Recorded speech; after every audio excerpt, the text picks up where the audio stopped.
Teman-teman nggak pernah lihat Bapak Presiden kita masuk rumah sakit kan? Itu artinya Menteri Kesehatannya berhasil. Gitu kan?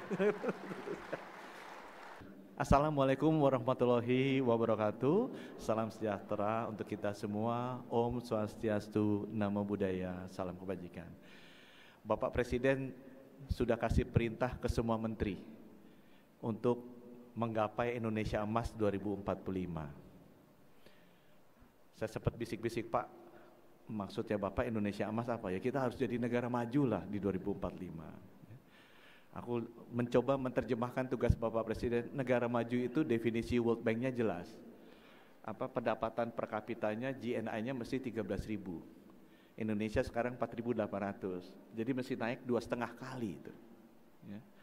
Atau kalau dolarnya susah, kita terjemahin rupiah, harus pendapatan rata-rata rakyat Indonesia 15 juta sebulan. Sekarang masih 5 jutaan. Nah, kenapa saya mencoba ini di depan Bapak Presiden bilang, Pak, supaya pendapatan rata-rata naik 15 juta dari 5 juta, itu bedanya apa? Orang yang pendapatannya gajinya 15 juta, 5 juta. Bedanya cuma 2. Selain infrastruktur mesti bagus, sumber daya mesti bagus, hilirisasi, yang penting, Pak, orangnya mesti sehat dan pinter. Kalau nggak sehat, nggak pinter, nggak mungkin gajinya 15 juta.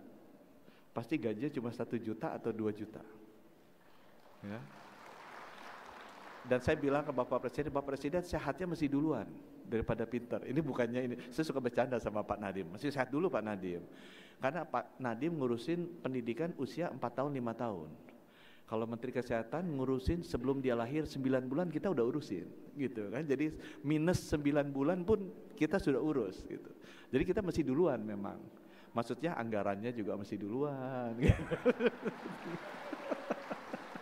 Makanya sekarang kesempatan ada Bapak Presiden kita taruh juga gitu, taruh di situ Pak, ini mesti duluan karena nggak mungkin masyarakatnya sehat, pinter, nggak mungkin bisa 13.000, aduh susah itu Pak dapat 2045 emas gitu.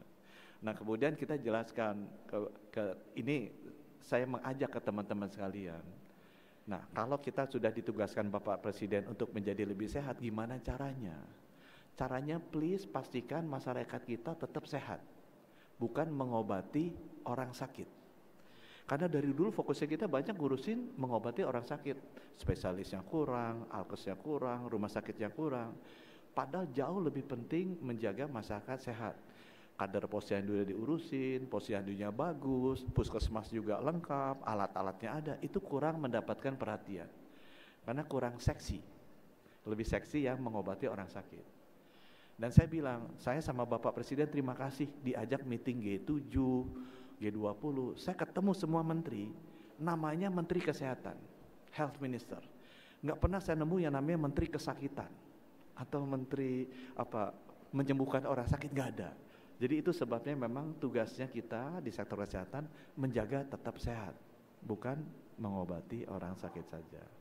Dan untuk itu Bapak Presiden kami laporkan, kita sudah ada program transformasi kesehatan, ini RPJP sudah disusun Bapak Presiden oleh Bappenas, sekarang kita menyusun RPJMN, dan dalam penyusunan RPJMN ini kita ingin memasukkan konsep baru itu di dalam transformasi kesehatan dengan mengajak partisipasi dari 514 kabupaten kota, 38 provinsi, bukan hanya kepala dinas kesehatannya Bapak Presiden, tapi di sini ada kepala Bappedanya.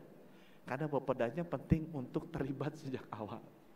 Termasuk dirut-dirut RSUD kalau nggak salah ada 604 Pak. Ini yang kita undang untuk datang supaya mereka bisa memberikan masukan agar kedepannya itu rencana Bapak Presiden Indonesia Emas bisa tercapai dengan menjaga agar masyarakat kita tetap sehat.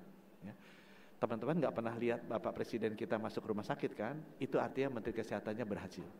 Gitu kan? Kalau Pak Pram masuk rumah sakitnya karena kecelakaan sepeda, bukan tanggung jawab Menteri Kesehatan, itu tanggung jawab Menteri Transportasi. Download Tribun X sekarang, menghadirkan lokal menjadi Indonesia.